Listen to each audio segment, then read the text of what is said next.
Hey, welcome all to the 22nd Annual Outshine Film Festival Virtual Edition. What you just saw was a trailer for the upcoming film Twilight's Kiss.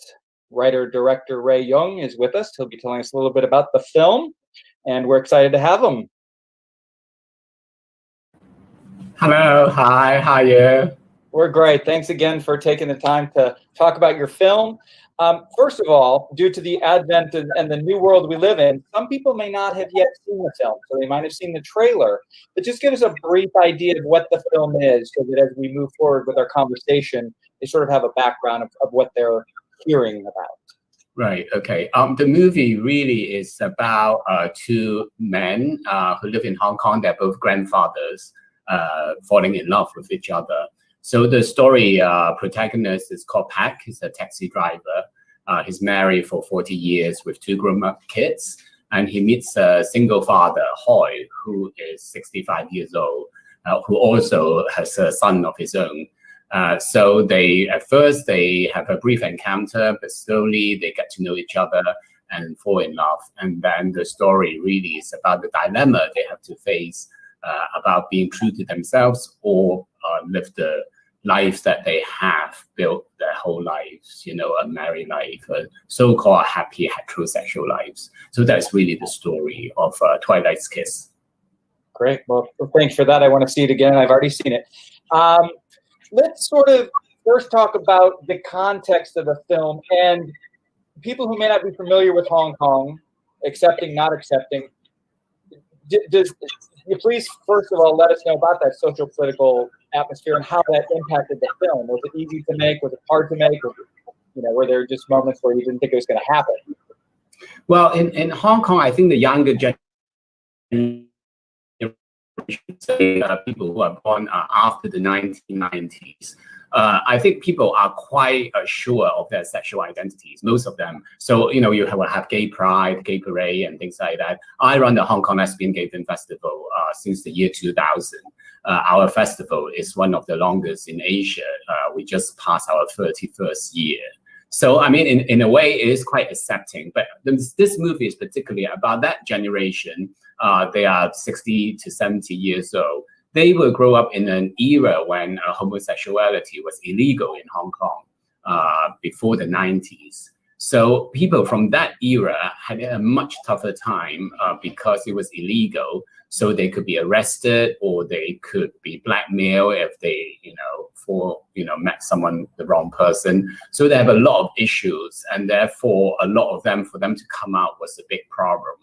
And then later on, as they go, they build their families, and then they have kids and things like that. So they have already built up a whole network, and they have made up all these lies. So later on in their lives, if they want to come out, it's really, really hard because they have already built up this family. So, it's hard for them to betray that.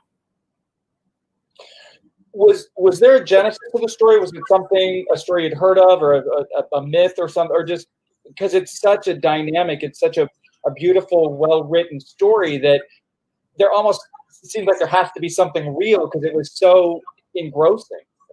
Yes, I think in 2015, I was living in New York before. That's when I made my last movie, Front Cover, which you guys also shown. I moved back to Hong Kong because I wanted to make a Cantonese movie because I'm born in Hong Kong, but I've never made a Cantonese movie before. So I started researching, and then I came across this book called the Oral Histories of Older Gay Men in Hong Kong. It's written by Travis Kwong, who is a professor at the Hong Kong University. What it is a collection of 12 interviews of men in their 70s. So after I read it, I thought this is so interesting because in movies, you very rarely seen any stories about senior people to start with, let alone LGBT seniors. So I asked Travis whether I can meet some of the interviewees. So he said, well, actually, some of them passed away already.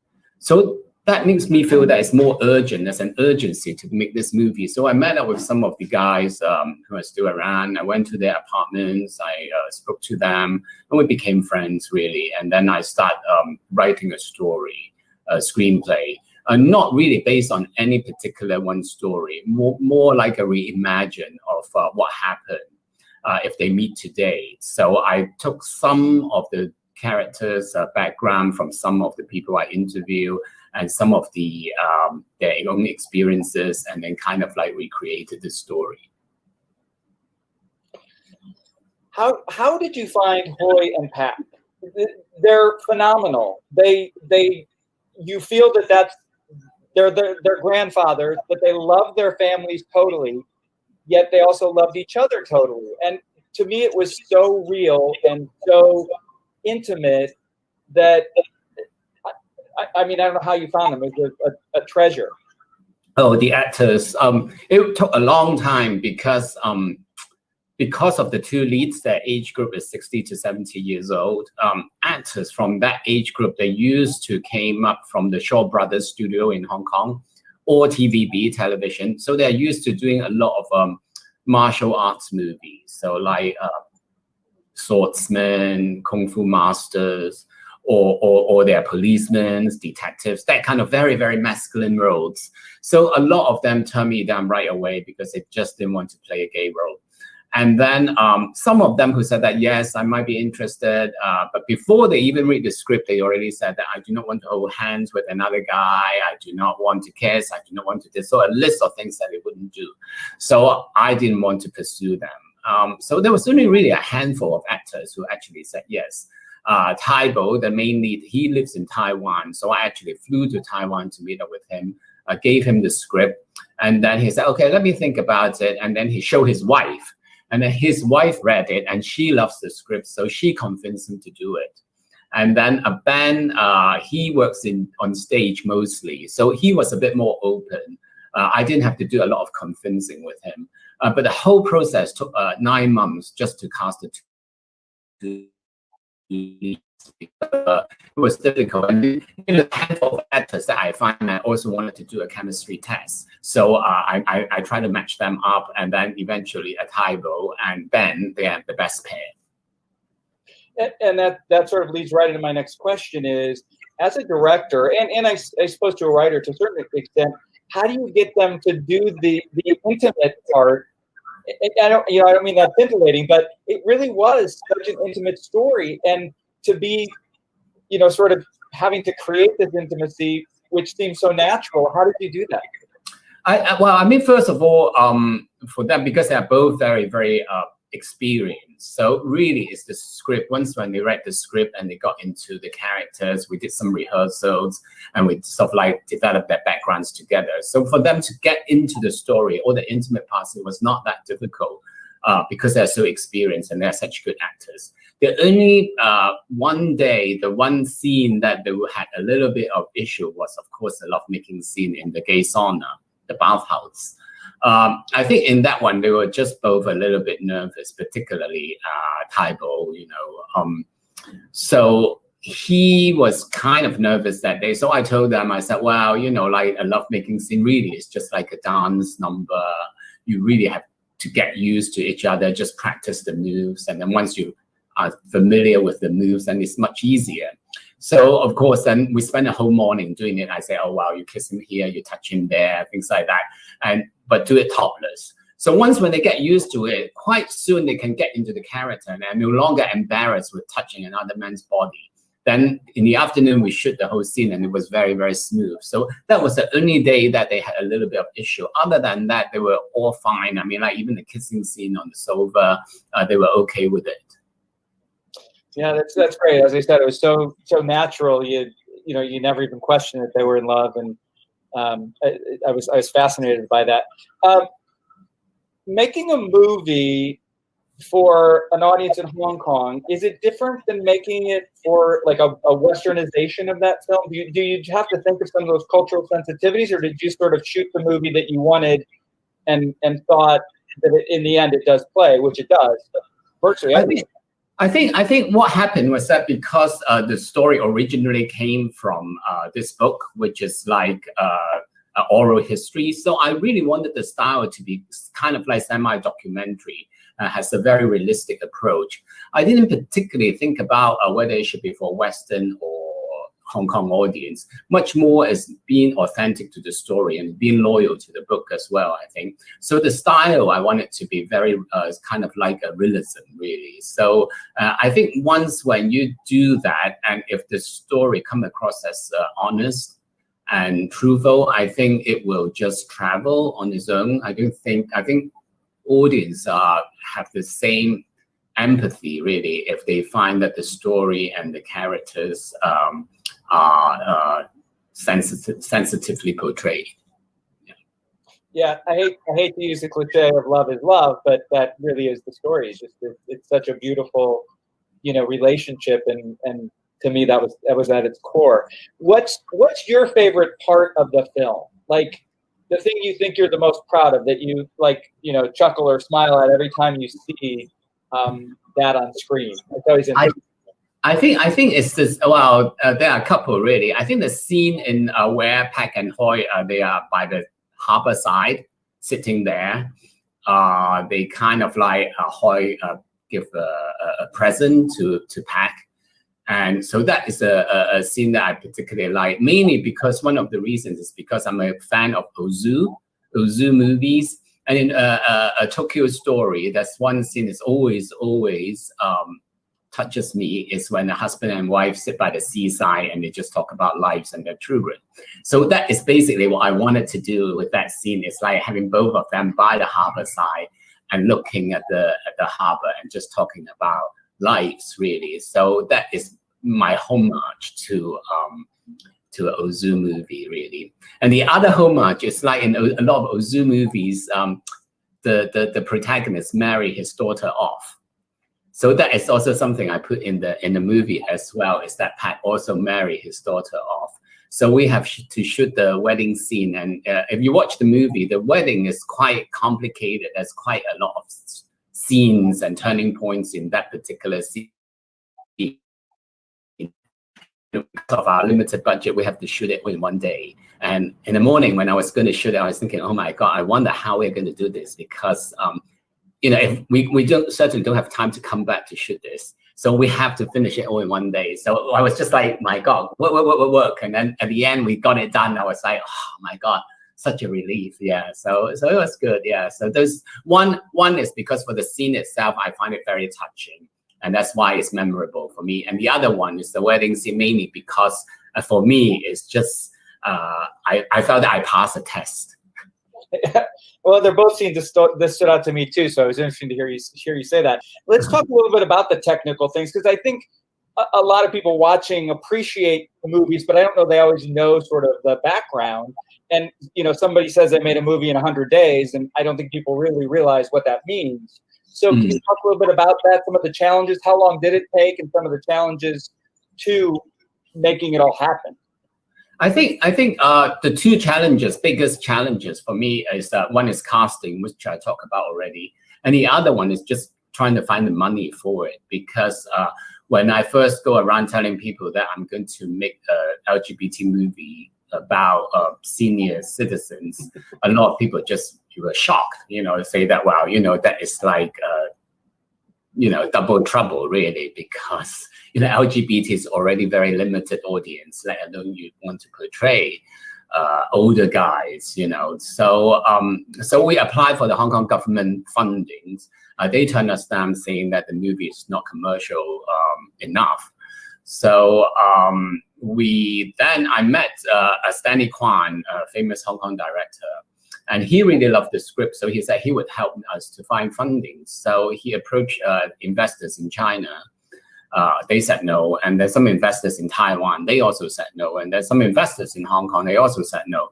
So we didn't really get anywhere. So the last way to get around to do it is crowdfunding. So we basically did a lot of table read and invited people, not really film industry people, businessmen or people who are just want to contribute to LGBT movies, came to the table reads and then asked them whether they wanted to invest. So we did a bunch of those, eventually able to get the money together. The one good thing about that was coming out from it was not just the money, but also because they have a lot of opinions, about the script. So you really make you realize and be sure what kind of movie you want to make, because of course some of them will have suggestions thinking that, oh wow, it's not dramatic enough, do you think one of them should die in the end or something like that? So you have to make sure that, okay, this is not the kind of movie that you want to make, so those people, even though they are willing to say, oh, I'll give you some money if you make these changes, we have to say no to them. So also it makes you feel you have to be very firm with your own vision, I think. So those are difficult. And then the rest of it, actually, it was quite smooth. The shooting was actually, we shot in 3.5 weeks. So that was quite fast. And one thing that came out of it was Stanley Kwan, who came back when we were doing post-production, is that he saw one of the cuts. So afterward, he said, oh, do you know what I can help now? I said, oh, what? He said, I can introduce a friend to you. So he introduced William Chan, who is Wong Kar-wai's editor. So he came and watched the movie, and he really likes it. So he helped us to finish the film. He helped to edit the film in the end. Fabulous. Yeah. Having Stanley Kwan on your side is a good thing to have, and that says a lot about you and you're being a director who, Yes, because I actually don't know him. When 20 years ago, when we started the Hong Kong Lesbian Gay Film Festival, we gave him an award called the Prism Award for his contribution to the LGBT community. And then I haven't seen him since. And so really, this is my producer, Michael Werner, said when we were looking for money. So he said, oh, why don't you show it to Stanley Kwan and see what he thinks? So we did. And then immediately he called us and said that, oh, I'm really interested in your project. So, it's just one of those things. It's not like he was a close friend or anything. It really is someone that I hardly knew. So he was very, very grateful, very, very grateful for him to give us the help he did. Sure. Being a writer director, do you think that's easier or harder? Have you done? Because I know you did Custody Boys and Front Cover. Did you write and direct both of those? Yes. Do you think that? Have you done anything that you didn't write? Only shorts, because I went to Columbia and then for my MFA, and then one of the exercise we had to do was to direct someone else's script.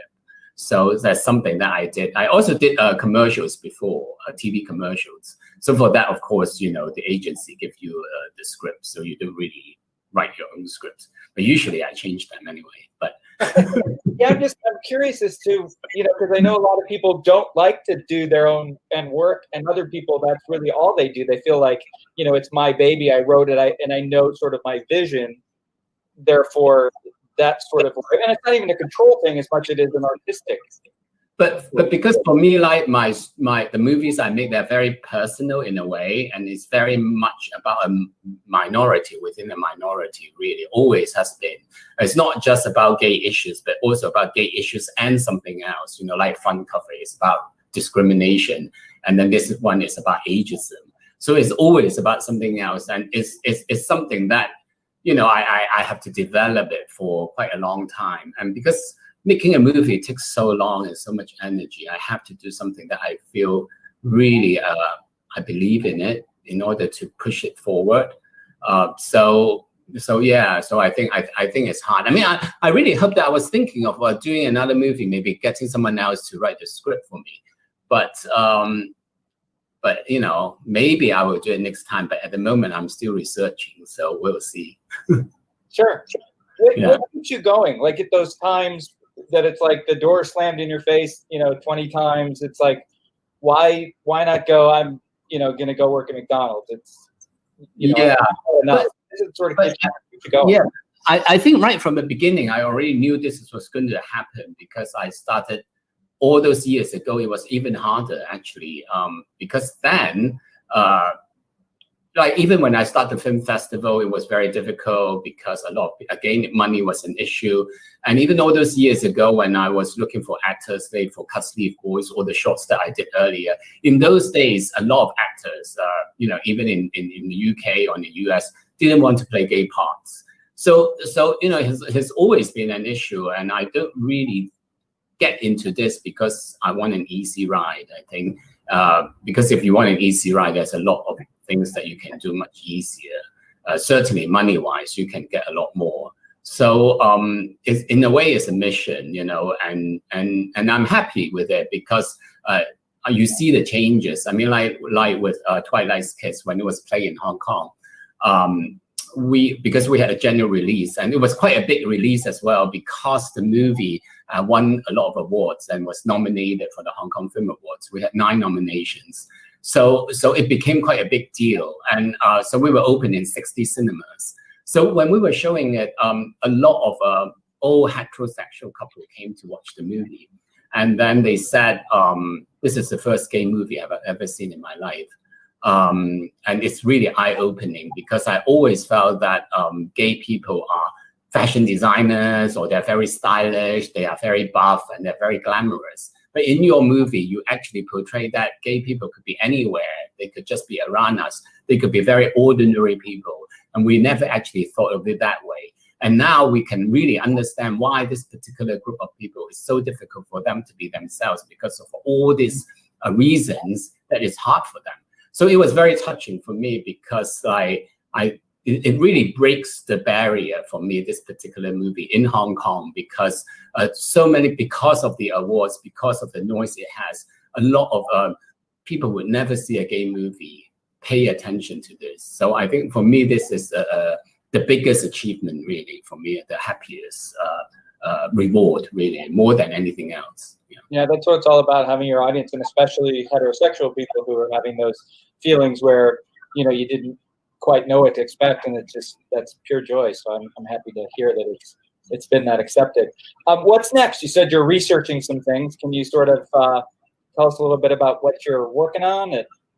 I have a few ideas, but the only thing is that just because I was still promoting the movie when it was in the cinema, and then we had a third wave of this pandemic. Rise up, all the cinemas have to be closed, so our run is actually not finished. So I'm waiting for the cinemas to reopen so we can finish our run. And then, so I was at that time, I was like just beginning to research for some ideas and started meeting up with people. And then now I can't meet any of them because of the pandemic. So everybody have to kind of like a semi-lockdown and stay at home. So it's kind of frustrating because I can't really do my research just by email because I need to meet the people and really talk to them and gain their trust. So that makes it quite difficult. So I have a couple of ideas, but nothing really developed yet. So I really need to meet these people in order to know whether, you know, it's, the story has legs. Yeah. What you talked a little bit about some of your influences or things that had sort of affected you, and you wanted to give some homages. But what was like the first time you thought, you know, I'm going to make a film? Were you a young kid sitting in a movie theater and it just was, you know, that was what I wanted to do? Was there an aha moment? And, you know, who might be some of your influences other than the ones you're talking about? Yes, I think the moment really is when I went to see The Wedding Banquet, really, because like before that, you always felt that it's very far away, and because I was living in the UK at the time, And because I'm gay, I always never felt that that kind of story could be told or anybody would care.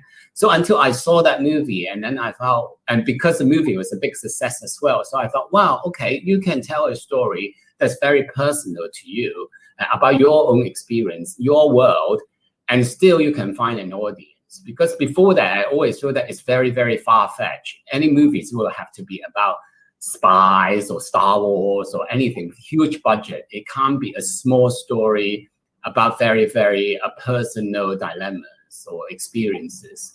So, and because that movie was very close to my heart as well, you know, about the family, you know, wanting you to get married, all that kind of, you know, issues that I knew that I had to go through later on in life. So when I watched that movie, that kind was like the moment that I felt that, wow, okay, I can do it. And also I can also tell stories and hopefully have an influence of other people as well. And some of your favorite directors? Well, Ang Lee, of course, is one of them.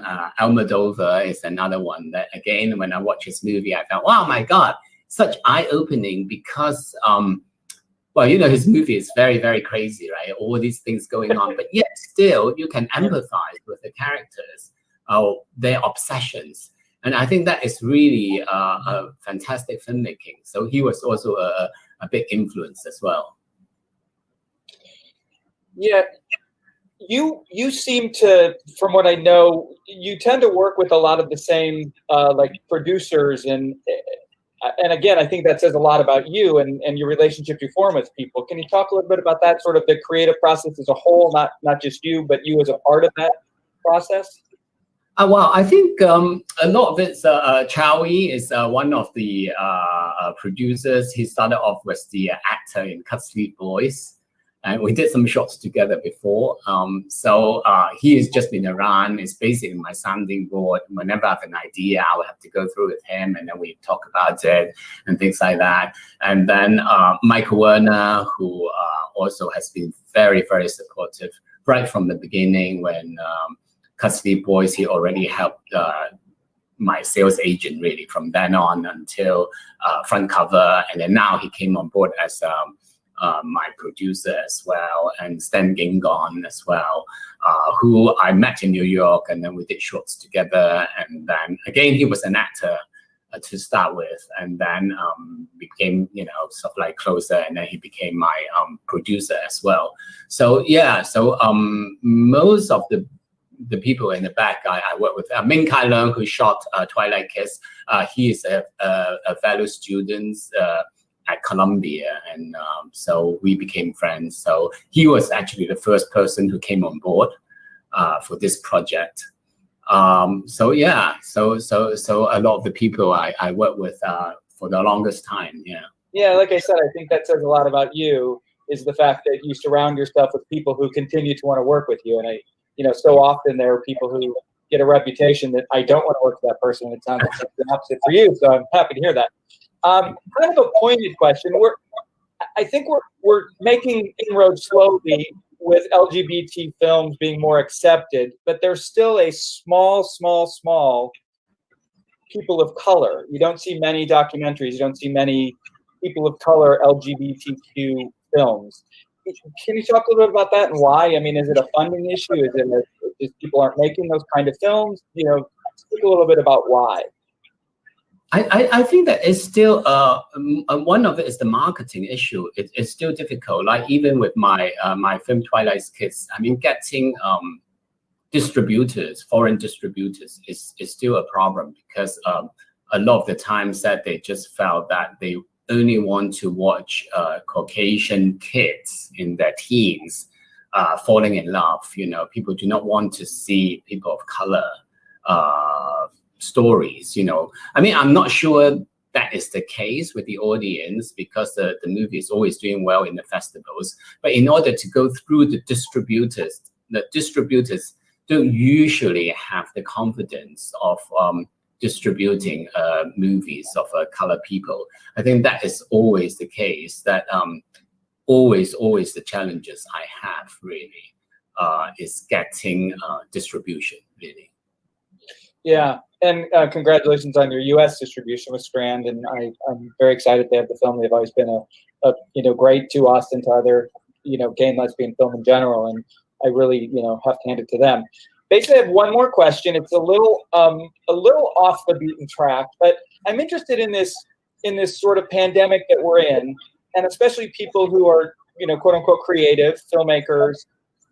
Are you finding it like difficult? Are you finding it like creatively stalled, or are you sort of using it and kind of almost revitalizing things and getting excited about things you're doing? Some people have more time than they've had, and so it's really been all over the spectrum. But it'd be interesting to hear sort of how it's affecting you and your professional. I think for me it's difficult because especially because I wanted to do research. I wanted to meet people and actually talk to them about certain things and explore. So that makes it very difficult for me because I really couldn't meet people. So really the time that I spend now is watch a lot of the catching up of old movies that I have always wanted to see, and movies that people like, classics that you should know, and you always felt that I have to watch it and you never did.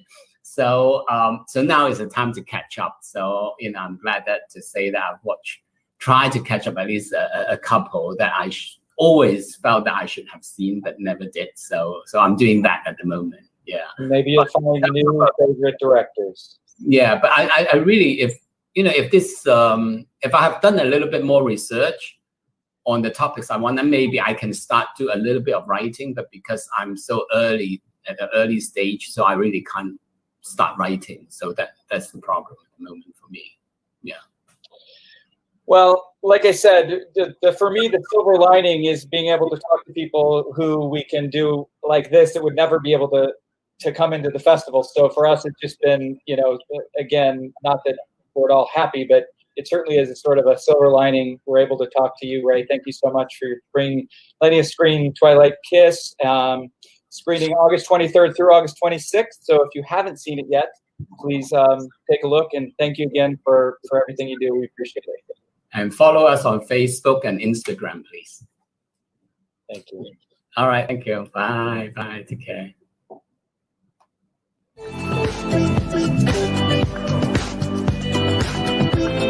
香港嘅。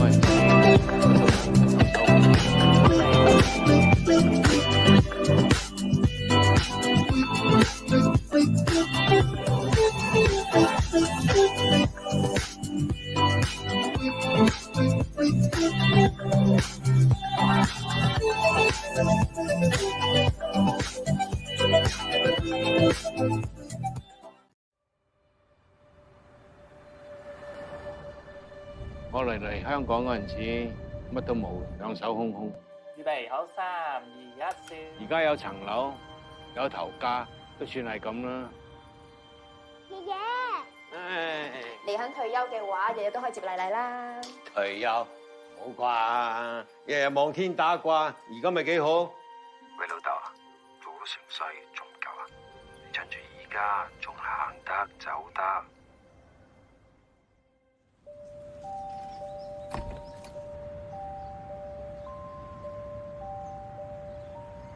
你成日嚟呢度㗎？你個樣咧就似結咗婚。我以前呢20幾年，每日踩18個鐘。我唔係走寶。阿仔你兩個應該都唔止10年啦，嗬？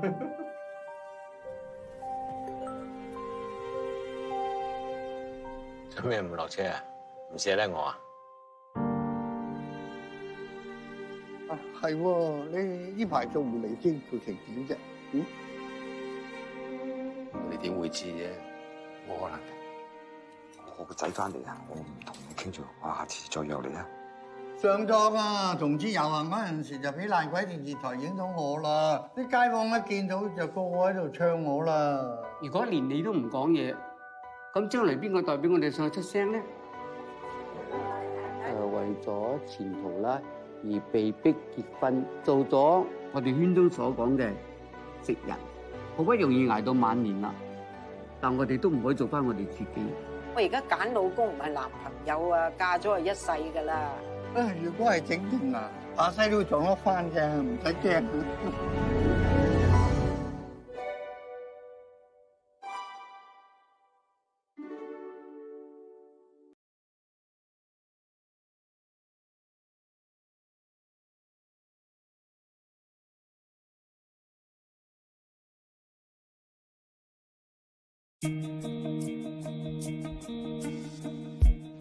Founded in 1978, SAGE is the world's oldest and largest organization dedicated to improving the lives of LGBT older people.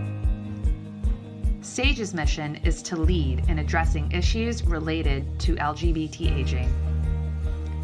In partnership with its constituents and allies, SAGE works to achieve a high quality of life for LGBT elders by supporting and advocating for their rights, fostering a greater understanding of aging in all communities, and promoting positive images of LGBT life in later years. We fulfill our mission through advocacy and by providing direct and supportive social services, recreational and social activities, education and technical assistance programs, both locally and nationally. In the midst of this global pandemic, we are reminded daily of the isolation and unique needs that our LGBT elders face and the critical importance of the services and supports that SAGE provides. As our entire nation struggles to manage and mitigate the impact of COVID-19, we know that the LGBT elders who SAGE serves are particularly vulnerable given their age, health disparities, and heightened experience of social isolation. Now, more than ever, the work that SAGE has done for more than 40 years is vital to the well-being of LGBT elders across the country. Join us in supporting our LGBT pioneers.